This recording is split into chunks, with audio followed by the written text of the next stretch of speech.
Welcome to the Single Era Diaries, exploring the journey of a woman who hasn't experienced what it's like to be single in her entire adult life, and pretty much most of her teenage life too. Each episode will navigate the journey of finding a sense of identity, exploring the challenges of co-parenting, finding love of self and healing, all whilst tackling the complexities of the checkered landscape of dating and dating apps, meeting new people, and operating solo in a world that celebrates couples, marriage, and codependency. I am your host, founder of Nascent Media and newly single woman, Jade, and this is the diary of my single era. I wanted to take a moment to tell you about another podcast that is produced by Nascent Media. It's our sister podcast, second business podcast that's been produced by Nascent, and it is Maverick Moves. The Maverick Moves podcast is digging into the stories, the business acumen, and the moves of the many mavericks that exist in the worlds of business, arts, entertainment, sports. It's really a podcast that gets under the skin of those that have stood out in their respective fields, have taken risks, and have really contributed to changing the culture and the landscape of the world that they operate within. The kind of people that I'm going to be covering on the Maverick Moves podcast are some really well-known names and some really well-known people, and some perhaps lesser-known people as well. But we're thinking here of people like Steve Jobs, Kobe Bryant, Rihanna, the founder of Canva, people like Whitney Hurd, who founded the dating app Bumble, and Katrina Lake, who was the founder of Stitch Fix. These are people that have really gone against the grain to do things that are different. Yes, there'll be some big names in there like Richard Branson, and there'll also be some names in there that you might not have heard of. And if you're interested in how people create, how people stand out, how people do things differently, then the Maverick Moves podcast is really for you, because what I will be doing on the show is I'll be digging not only into the achievements but also the psychology, the background, the history, what allowed these people to do the incredible things that they have gone on to do with their lives and their careers. So if you have a minute to have a little look on Spotify and Apple, which is where the Maverick Moves podcast will be, then go subscribe. New episodes will be dropping every Thursday, and it's another Nascent Media Originals for you to join in and follow with. Jump on board with another Nascent Originals, join the Nascent family, and follow Maverick Moves. And now back to the Single Era Diaries. As a single woman now, in 2023, dating apps are going to have to become a part of the world that I operate within. And I don't mind sharing the fact that this is super nerve-wracking, because as an elder millennial, dating apps were never a thing. Like, they weren't even invented. The last time that I was single was 2006, 2007, and I was actually getting out of a relationship that I'd been in for 5 years at that point. And up until that point, the only way that I had ever met any boyfriend, partner, fiance, I might have been engaged at 16, way too young, but that's another story. But the way that I'd met people was through life. And I think that is likely the same for most people of my age. If you're somebody that has been in a relationship for a long time, as I obviously have, 16 years is a long relationship. And if you got into that relationship in the early 2000s, the mid 2000s, then you would not have experienced a dating app. And let me tell you, as somebody that hadn't done that before, I found the whole experience to be a combination of equal parts horrifying and no, it's just horrifying. I'm just going to go with that. So coming into the whole dating app world and not really knowing where to go, and also not having an enormous amount of single friends. The majority of my friends and associates are in relationships. They're either married or they're in a long-term partnership. I know very few single people, and I probably know even less single people that use dating apps. So the only experience that I have of dating apps is hearing people say about how terrible they are. And the immediate names that sprung to mind when I thought about using a dating app was Tinder, which I've heard really bad things about. And I didn't think that that would be the kind of place that I would want to go on to find somebody. I also heard of Plenty of Fish. I worked with somebody who actually met her husband via Plenty of Fish, and so I thought that's an interesting one. But the one that I chose to go with to meet my first date and subsequent dates was Hinge. The way that I came across Hinge was thanks to an incredible journalist that I admire greatly, fellow podcaster and writer Elizabeth Day, who is the host of the How to Fail podcast. In Elizabeth's book, How to Fail, but in her book, she talks about the failure of her first marriage and how she subsequently, following the demise of that marriage, needed to go through the process of getting into dating and meeting new people. And she shared that she met her current husband on Hinge. And so, of course, finding myself in this single era, I thought, look, Elizabeth Day is somebody that I respect and admire greatly. If Elizabeth can find a husband on Hinge, Hinge is the place for me to go. But Hinge is an app that I started on with some trepidation. I was incredibly nervous setting up my first profile. And the reason for that is not because I have any issue at all with sharing who I am and my credentials and what I'm into.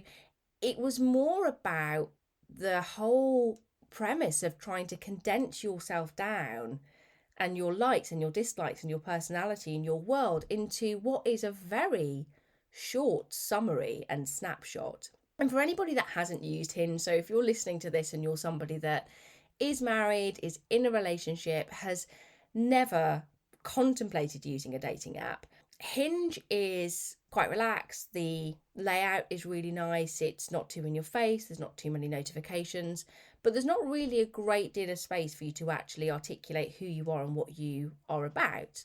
Not knowing fully how the algorithm on Hinge works either, I do question as to how compatible suitors are identified for you. I presume it must go on things like where you live and, you know, what your educational attainment level is, for example. But I was even more nervous when I let my profile go out into the world, and it was out there for sort of about 48 hours the first time round. And I actually found the process incredibly overwhelming because there were a lot of potential matches that came through straight away, and it did feel a little like, gosh, how on earth do you whittle this down? Like, there's just so very many options. And so after 48 hours the first time around, I actually took my profile down because I'd also managed to meet somebody on there that lives very locally to me and is known to me, and it was all a bit murky and a bit icky, and I felt really uncomfortable with it.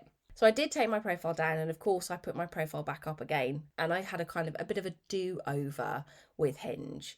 But I think, again, as somebody that hasn't used a dating app but does use other means of social media, I of course use LinkedIn for my businesses, I use Facebook for my businesses, I use Instagram, and I use TikTok for my business. But to condense yourself down as a person on an app is really hard, because you're, of course, trying to present the best version of who you are, and the best version of who you are might not necessarily come over on an app. Suffice to say, having kept my profile up there and having kind of gotten used to the way that it works, and the way that it does work is that you'll have people who will attempt to match with you. It's not a swipe left or a swipe right like Tinder or Bumble. It's, you'll see the profiles of other people that the algorithm presumably thinks will be of interest to you. And in looking at those profiles, you are first of all presented with an image, which is challenging because, of course, that means that your first decision is very much on how somebody looks. It also presents you with information about what they do for work, where they live, how old they are. It details things like whether they've got children or not, or whether they want children. And it also details things like whether they smoke or whether they drink. And you can actually select or pre-select your preferences based on whether you're wanting to have dates with somebody that smokes or whether you're open to that or not. You can filter that on your profile so that you can filter in or filter out people that do the sort of things that you're into doing. Now, all of that I think is great, but what I don't think is great about the app experience is, as mentioned already, you're trying to condense yourself down as a person into something that is very one-dimensional. And of course, as people, we're not one-dimensional, we're multi-dimensional. We've got all of these facets and flaws and personality traits and quirks, and that doesn't come over on an app. You are, in the most part, judging and being judged on the basis of looks and then some additional information. Now, Hinge does do a lovely job of including options for you to share your voice, so you can leave a voice note, and there are prompts on there like, what's a dream that you have for your life or a life goal, or what's your best joke. And I get that the whole aim of that is to allow you to share a little snapshot of your personality. But again, the issue that I find is that without the context of a wider environment or a situation, like, it doesn't always land. And it's so easy to dismiss somebody on the basis of like, oh gosh, that's a really ick comment, or oh, I don't get that at all. Whereas if you were with that person in real life and there was context to what was being shared, then it might land far better. And it could be the kind of thing that you'd be like, yeah, like, I really get that person. I actually sent a note to Elizabeth Day. Said to her, I said, Elizabeth, I said, I would really appreciate some advice, please, because you met your husband on Hinge. And my experience of Hinge so far is that the hinge is not hinging.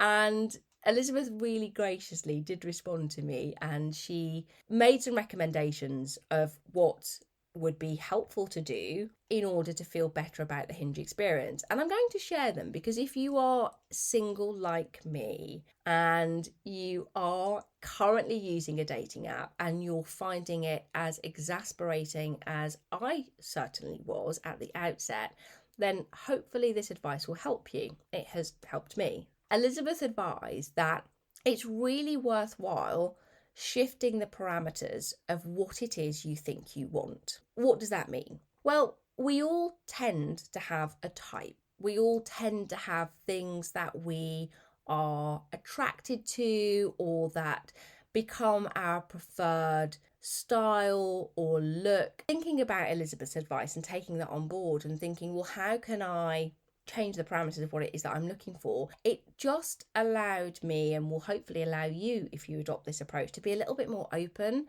to not be so fixed on like, this is the type that I go for, or this is the style, or this is the age, or this is the kind of job that I would want them to have. And I do believe that it is very important to have expectations and to have a clear idea of what it is that we want to find in the person that we are going to date, get to know, share time with, share energy with.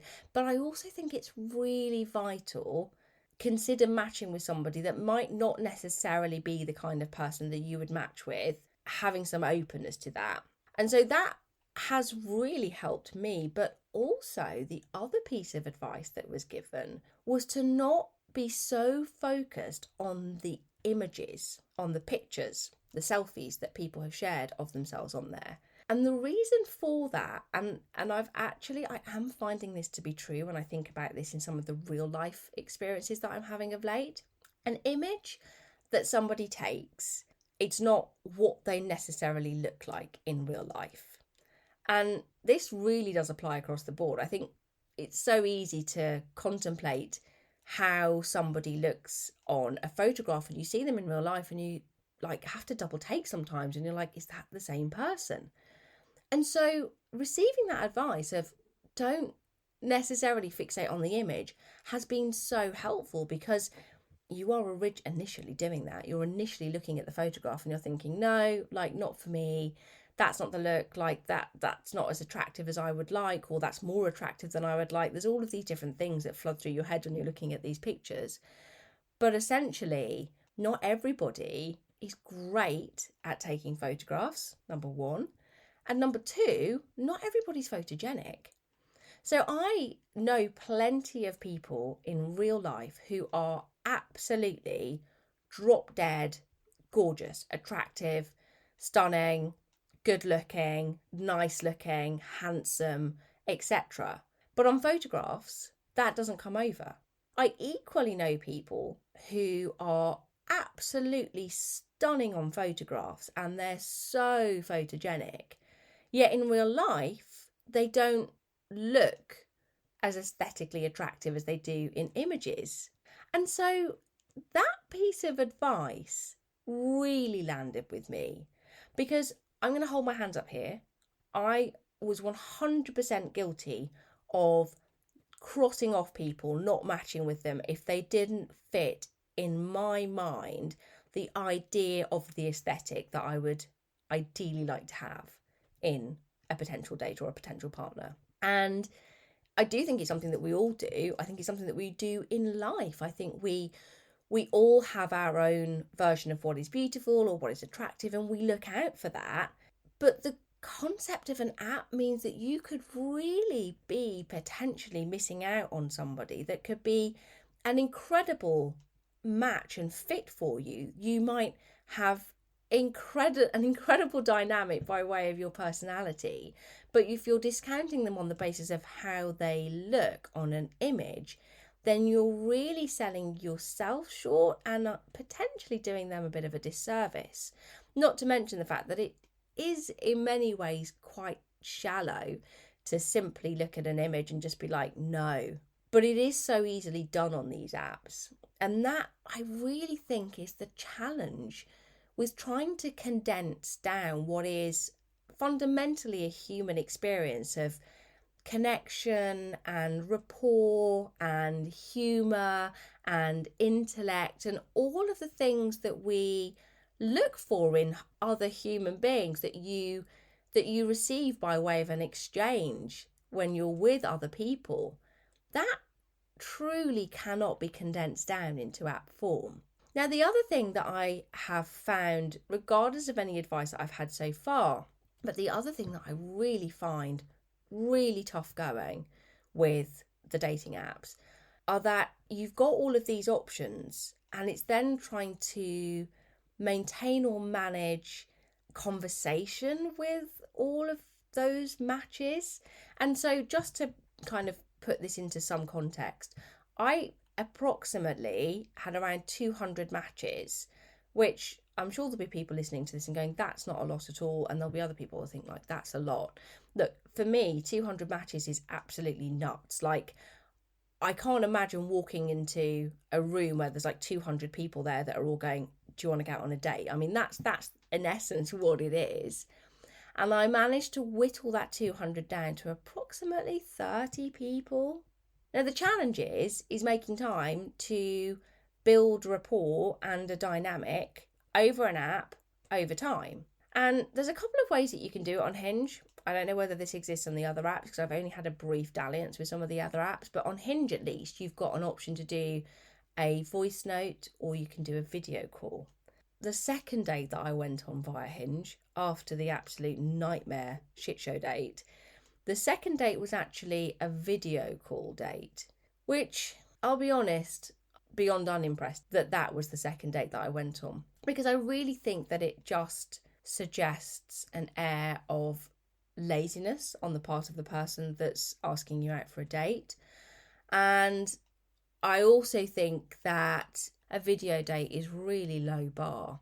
The second date that I went on was a video date, and again, thinking about what you would have in real life, which is the environment that you're in, the setting that you're in, the people that are around, the interactions that you're not only having with the person on the date, but also the interactions that you're having with other people. You don't get any of that on a video call or on a voice note. It's very transactional. It's very, one side and then the other side. It's very difficult, I think. And this is as somebody that I spend a great deal of time talking with clients who are in different countries over video call. It's hard to build a relationship dynamic over a video, in my view. I'm sure there will be some people who will disagree with that. But for me, I really think that missing those very human aspects of the interaction can be really lacking. And so what I am continuing to find difficult with looking for a potential date and being asked out on potential dates with people via an app is that it's just lacking all of the humanness. What I've also found is you can chat back and forth for quite some time, and again, your perception of what that person is like, what their personality is, what their style is, what they're into. Firstly, it's really hard to come across in the first instance. Like, a lot of the introductory chats feel really dull and really boring. It's like, hi, how are you? Hi, how's your day? Hi, how's your weekend been? Which is good in one sense, because it does mean that those that contact and match you that have a little bit more, just a little bit more about how they approach the interaction, perhaps picking up on something on your profile, asking a question, saying something amusing, like that does then allow those individuals to stand out. But otherwise, it's a bit of a slow burn to begin with, and it's just having to do it over and over again, having to go through the same process of like, hi, how are you? What do you do? How long have you been on the app for? Have you been on any dates? Like, it's the same repeated conversation with multiple people. And it does feel a lot like pulling teeth. I'm not going to lie about that. It's really hard work. And even with the additional tools, things like video and voice notes and what have you, what I've found so far in my experience is that you get into that and you think, oh gosh, yeah, we've got some really good rapport here. We're getting on really well. And then the usual suggestion from most people is to kind of go off app. And so there'll be, do you want to exchange numbers? And that will usually come before you're going to, go out on a date.